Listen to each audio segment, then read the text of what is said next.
装しないの？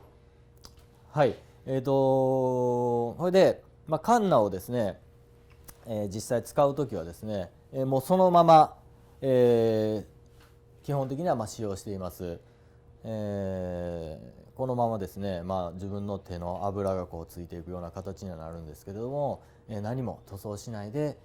使っていきます。ただですね、毎日のですね気候の変化、ね、温度それから湿度に影響を受けますんで、このね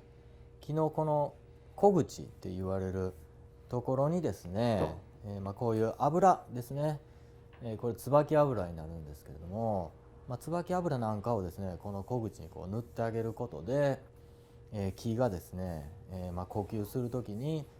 ちょっとあまりにもこう水分をね外に出すようなことがないように、ちょっとこう保湿してあげるという感じですかね、をすることができるので、時々こういうね、油をねこの小口に塗ってやって、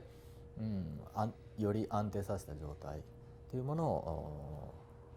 作り出しています。で、基本的には塗装はしません。